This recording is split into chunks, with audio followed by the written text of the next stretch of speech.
Colombia sigue enfrascada en lograr la paz, lo que ese proceso está ahora mismo dividido en dos etapas.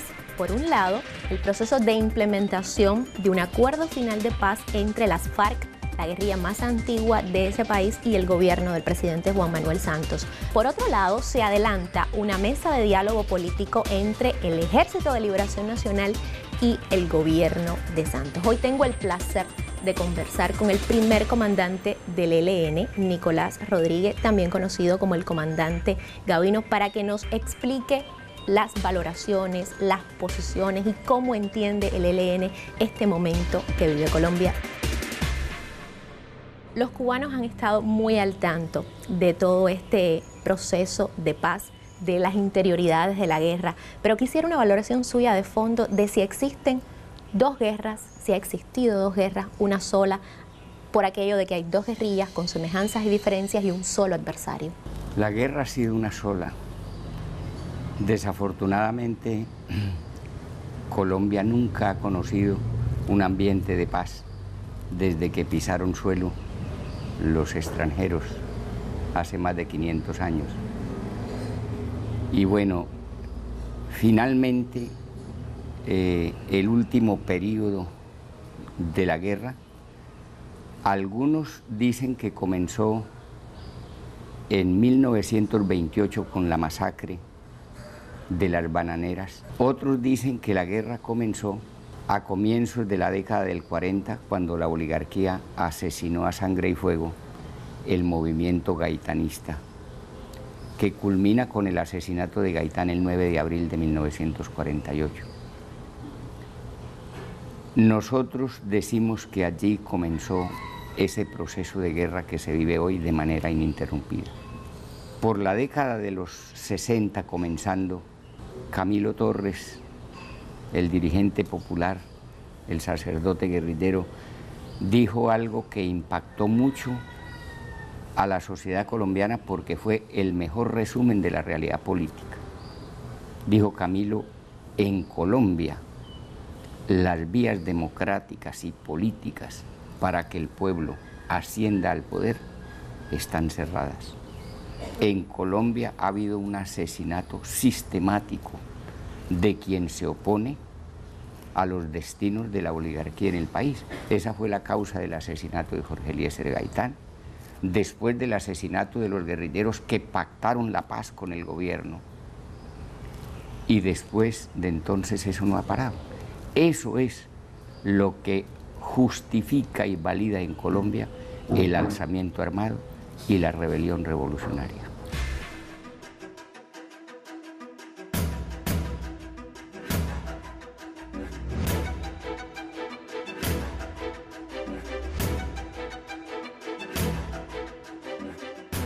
Una sola guerra, decía el comandante Gavino, y por tanto debería haber habido un único proceso de paz. ¿Por qué el ELN se sumó después a este tren de la paz? ¿Por qué no antes? ¿O por qué no hacer un esfuerzo de conjunto con toda la masa insurgente en Colombia? El ELN comenzó hace 26 años a buscar una salida política al conflicto, en ese entonces con el gobierno de César Gaviria, después con los gobiernos sucesivos hasta hoy. Con todos los gobiernos ha habido diálogos con el ELN. ¿Dónde está el problema para dar un salto a una paz estable y duradera, como se dice por todos lados en Colombia?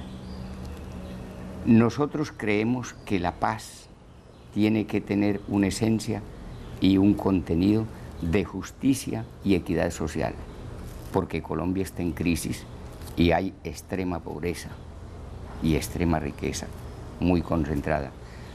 Decimos que una paz requiere democracia y también decimos que es indispensable la soberanía. Colombia está no solamente sometida a los dictámenes económicos y políticos de Estados Unidos, sino que en su suelo hay legalmente 7 bases militares. Pero eso sigue. Hay muchos secretos en términos militares. En Colombia no existe realmente una realidad de soberanía y autodeterminación. ¿Por qué no un solo proceso de paz, por dos razones fundamentalmente. La primera, el gobierno colombiano se ha esforzado hasta el máximo para separar los dos procesos de paz, el de las FARC y el del ELN. Pero además, de otro lado, la visión de los compañeros de las FARC sobre cómo desarrollar el proceso y qué alcanzar en él en un tiempo determinado es diferente a como nosotros lo entendemos. Nosotros consideramos que una guerra ininterrumpida de más de 70 años no se puede resolver en una mesa de manera bilateral, gobierno, insurgencia. Eso es demasiado débil. El gobierno de Santos es un gobierno demasiado débil. El poder en Colombia está profundamente fracturado, ¿sí? Y nosotros creemos que la implementación de los acuerdos, si no hay una participación protagónica de la sociedad que ha vivido el conflicto en estos más de 70 años, realmente no se darán las bases sólidas para que la paz se consolide. ¿Por qué? Porque viene un gobierno, viene otro. La misma realidad de los acuerdos de los compañeros de la FARC muestra una complejidad muy profunda. Hicieron unos acuerdos con Santos, pero luego se perdió el plebiscito y el nivel de los acuerdos bajó.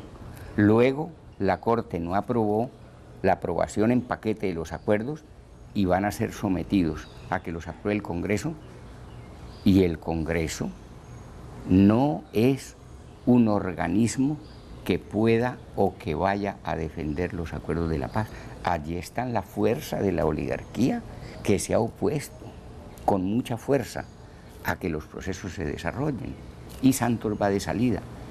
Nosotros quisiéramos y estamos por la defensa de esos acuerdos, pero creemos que hay una correlación de fuerzas supremamente difícil para poderlos defender y para poderlos hacer realidad. Entonces nosotros por eso argumentamos y decimos, si el proceso lo ayuda a diseñar, lo pelea, ¿sí? Y los acuerdos que se logren los defienden las fuerzas sociales excluidas, que son la mayoría, ahí sí podríamos decir que se establece una base sólida para defender los acuerdos que se pacten en una mesa.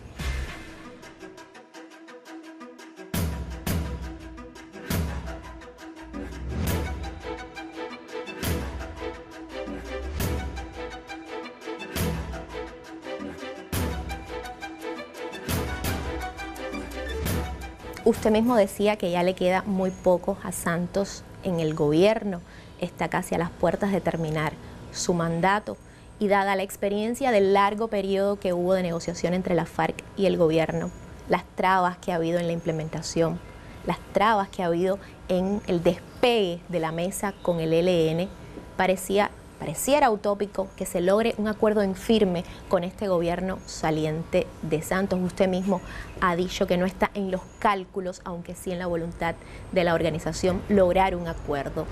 ¿Cuáles serían entonces las alternativas, dado el caso que en las elecciones presidenciales del próximo año podría haber dos escenarios? Uno, que llegue un gobierno que sí persista en buscar la paz, en buscar una salida política, o que llegue la oposición o algunas de estas figuras totalmente reaccionarias que quieren, como han dicho, tumbar la mesa con el ELN, tumbar la paz.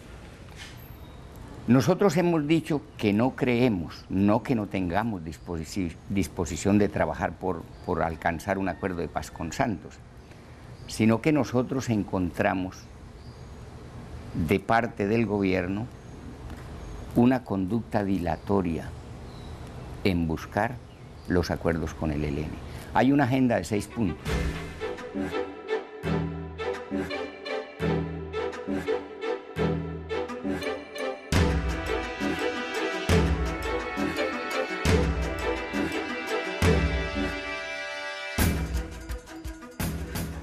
Y no se ha comenzado a discutir el primero. Llevamos un buen tiempo en Quito, pero el gobierno prefiere imponer condiciones para que el primer punto de la agenda arranque. Nosotros decimos no. Los acuerdos son bilaterales entre dos partes. Nosotros no aceptamos imposiciones de nadie. Esa es la razón por la que estamos alzados en armas. Y ni en la mesa, ni en el desarrollo de otros escenarios de lucha aceptamos imposiciones.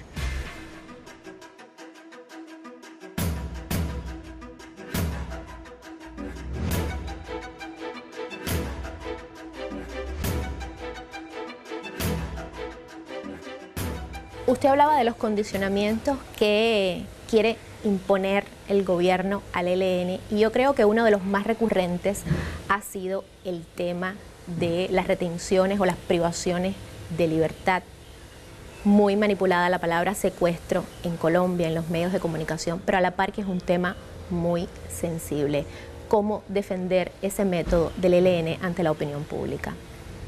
Nosotros somos una organización rebelde, alzada en armas. Somos una fuerza de miles de mujeres y hombres.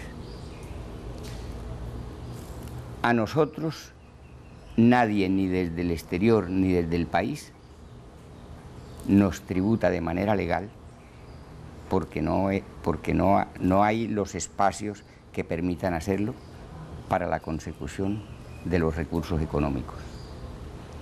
En segundo lugar, nosotros somos una fuerza alzada en armas. Nosotros somos una fuerza rebelde y nos consideramos con el derecho a privar de la libertad a quien sobreexplota, a quien se roba los bienes del erario público, a quien es corrupto o a quien sobreexplota y tiene grandes cantidades de dinero. Creemos lícito que pague una fianza o que pague un impuesto para la causa revolucionaria. En segundo lugar, todo el dinero que recolecta el ELN tiene una distribución colectiva y para necesidades de la guerra. No hay apropiación individual. Nosotros no ganamos sueldo, ni le pagamos sueldo a nuestra tropa. Las vinculaciones al ELN son voluntarias, pero para sostener una fuerza de miles de hombres en medio de la guerra se necesita dinero. Nosotros asumimos la responsabilidad, ¿sí?, de desarrollar esa actividad porque consideramos que es una forma lícita. No pedimos que la gente de la sociedad colombiana comparta con nosotros el desarrollo de esas actividades. Nosotros consideramos que la gente tiene el derecho a discrepar, a tener otros puntos de vista, pero no encontramos otra manera diferente de sostener la lucha revolucionaria y el desarrollo de la guerra. Ahora, también desarrollamos otro tipo de privación de la libertad. El que entra a nuestros territorios sin nuestra anuencia, sin nuestra autorización, es motivo de detención preventiva por razones de seguridad nuestra y de seguridad de la comunidad. Y quien infringe las normas establecidas con las comunidades, ¿sí?, los delincuentes, los bandidos que entran, ¿sí?, a las regiones, también son objeto de la privación de la libertad. La única diferencia es que nosotros somos un Estado en construcción, que no se nos reconoce por parte del Estado y del mundo la legalidad, pero tenemos un respaldo pleno de la población más humilde de Colombia y por eso hemos resistido estos más de 53 años de lucha.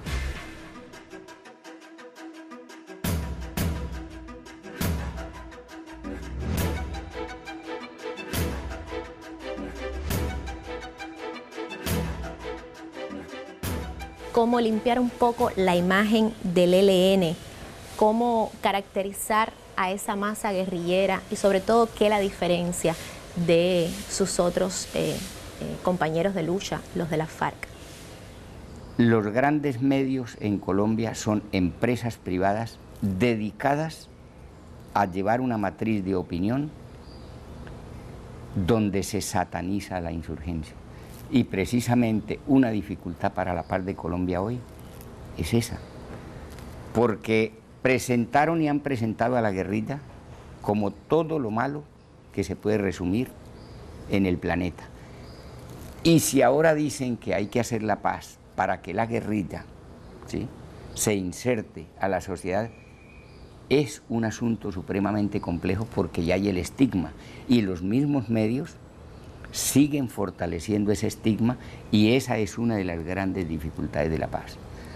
Nosotros, el ELN, como guerrilla o como insurgencia colombiana, mantenemos intactos los principios, la conducta con nuestra población es transparente, tenemos un espíritu de servicio y seguimos en la práctica y en la vida cotidiana del lado de los más humildes en términos generales, pero en la vida con la población y en relación con la población, una relación estrecha y permanente. Pero es que una guerra es un evento de suma crueldad y las cosas no siempre salen como se planifican.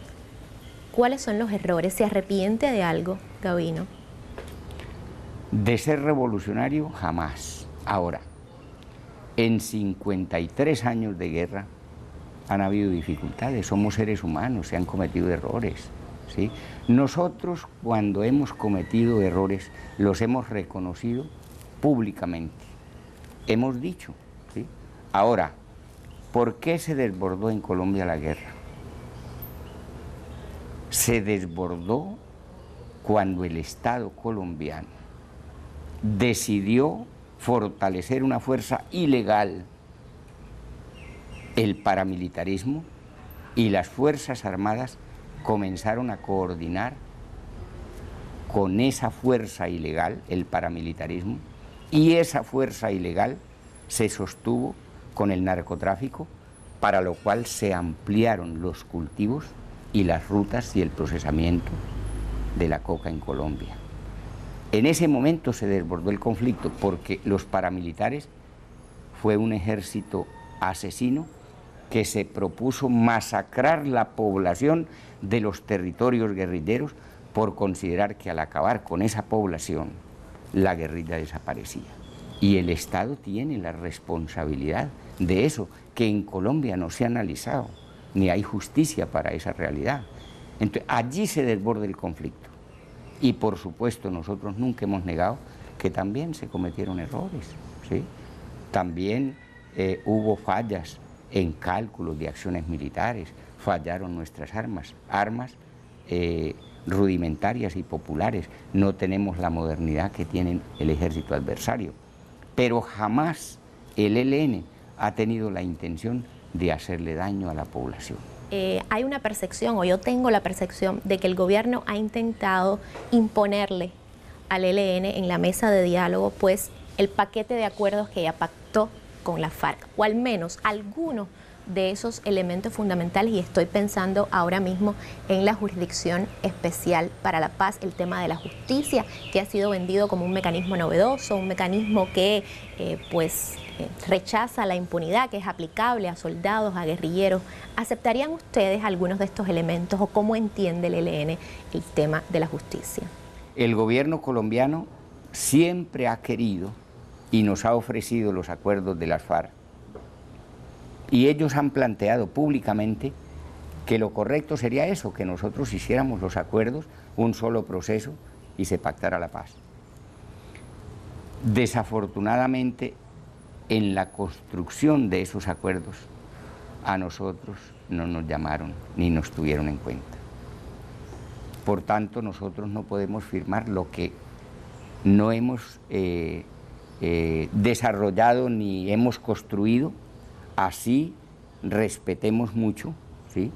y seamos muy responsables en plantear que los compañeros de las FARC son soberanos en tomar la decisión que sea. Pero nosotros tenemos una visión de cómo debe avanzar la paz en Colombia, de cómo construir esos acuerdos.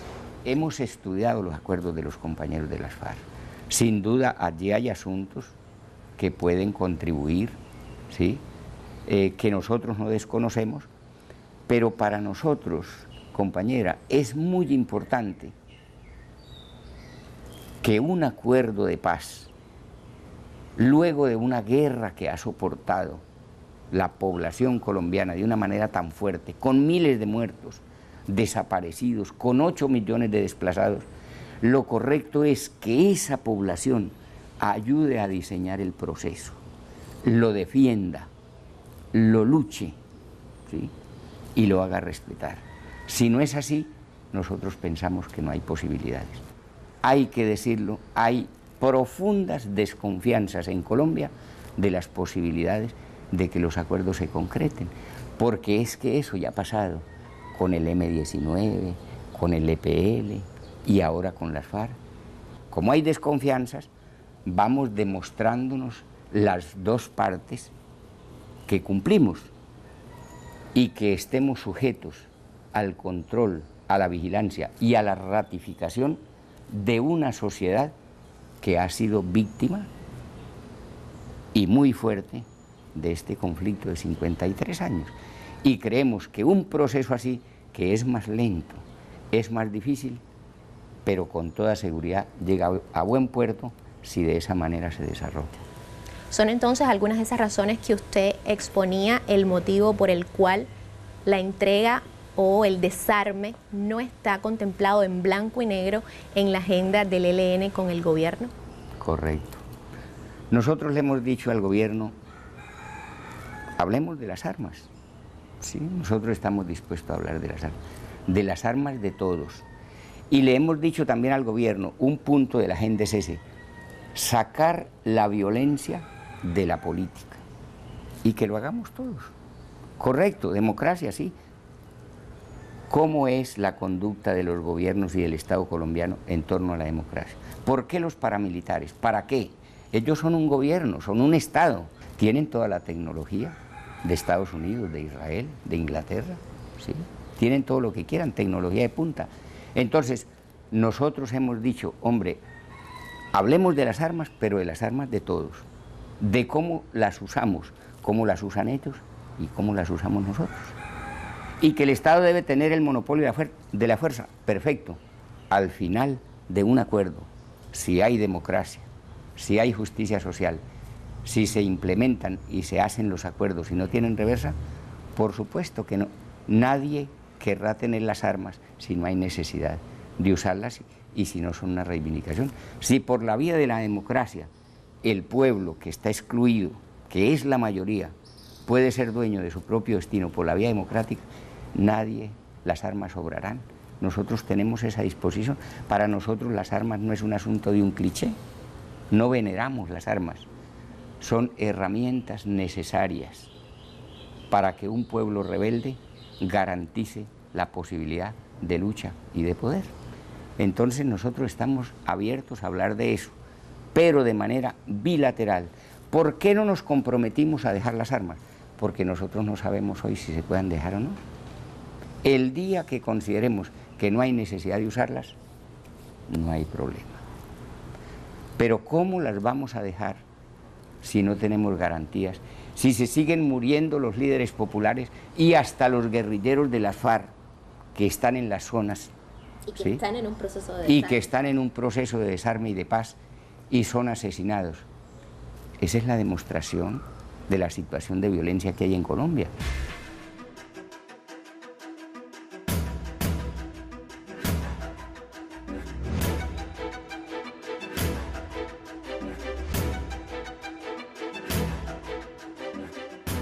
Está claro, y ustedes así han insistido, que en este proceso de diálogo hay que reconocerse entre iguales, porque ninguna de las partes pudo vencerse en el terreno de combate. Pero estamos hablando de una negociación política y en una negociación hay que hacer concesiones, hay que llegar hasta un punto medio, cada una de las partes, para acercar las posiciones. ¿En qué estaría dispuesto a ceder el ELN y en qué no? ¿Qué cosa es innegociable? Nosotros tenemos claro que en una negociación seria hay que ceder, ¿sí? Nosotros decimos, sencillamente, nosotros reclamamos asuntos elementales que satisfagan el sentir de la población colombiana. El 95% de las mejores tierras colombianas están en manos de grandes terratenientes. La población colombiana, la población trabajadora del campo, no tiene tierras.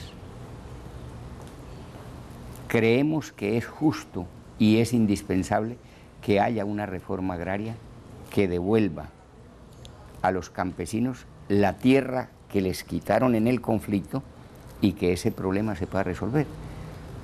Si ese problema no se resuelve, la guerra va a seguir. Nosotros podemos dejar las armas. La insurgencia colombiana puede dejar las armas, pero las nuevas generaciones sin tierra se van a levantar en armas. Entonces es igual, ¿sí? Ahora, ¿qué paz quiere el Estado? ¿Qué paz quiere la oligarquía colombiana? El silenciamiento de los fusiles, ¿sí? La desaparición de la insurgencia para que los grandes capitales transnacionales, ¿sí?, terminen de hacer en el territorio donde está la insurgencia que en estos 53 años no han podido hacer. Esa es la visión que hay en la oligarquía colombiana.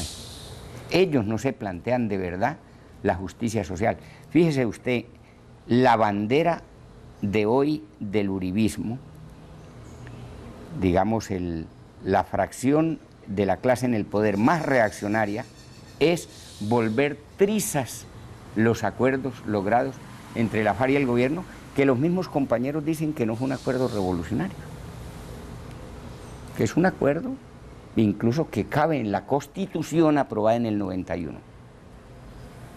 Y aún así, el propósito es volver trizas los acuerdos.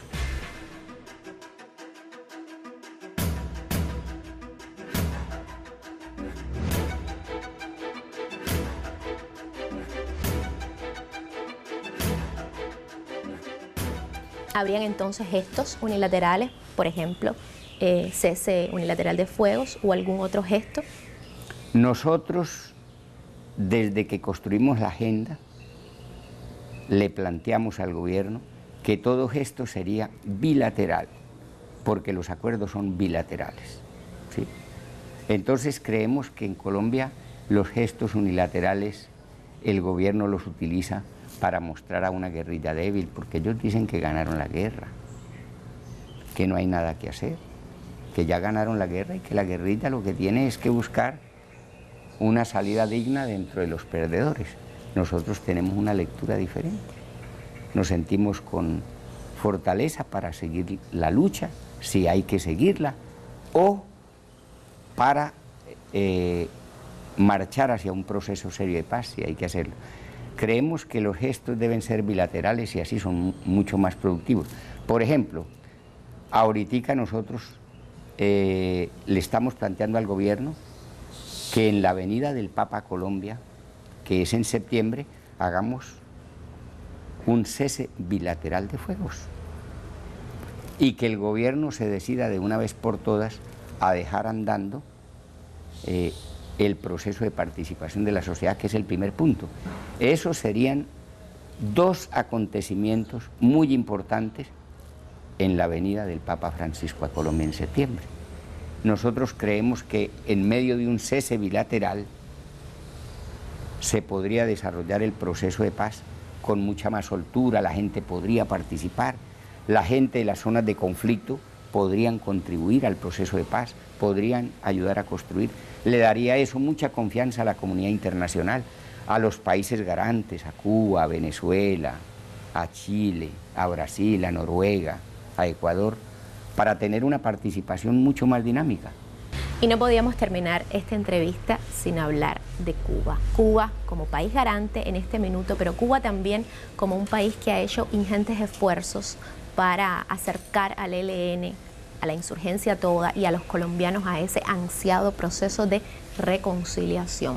¿Vendría el ELN a negociar a La Habana teniendo en cuenta el éxito diplomático que obtuvo y cómo valora la contribución de Cuba en este esfuerzo de paz?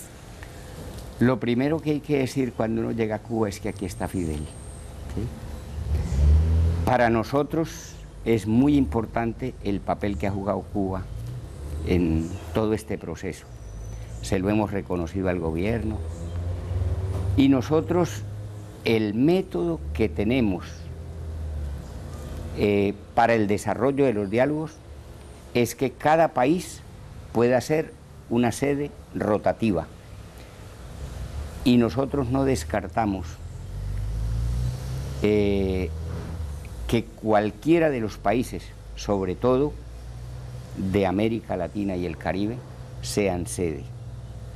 Venezuela, Ecuador, Cuba, Brasil, Chile, el que cualquiera de los países, ¿sí?, en el entorno de América Latina y el Caribe sean sede, no solamente tienen una importancia operativa, sino también un simbolismo, porque es la paz de Colombia, es la paz de América, es la paz que soñó Bolívar, la que soñó Martí, la que ayudó a construir Fidel, el Che, ¿sí? Pero Cuba siempre nos ha ofrecido su territorio, nosotros lo agradecemos profundamente y sin duda si en algún momento Cuba llega a ser sede, sentiremos mucha plenitud y la total seguridad en la responsabilidad y en el profesionalismo como Cuba siempre nos ha atendido y como nos hemos sentido en su territorio. Ya para terminar y con la mayor síntesis que pueda, ¿es Gavino un hombre de guerra o de paz? De paz, en absoluto.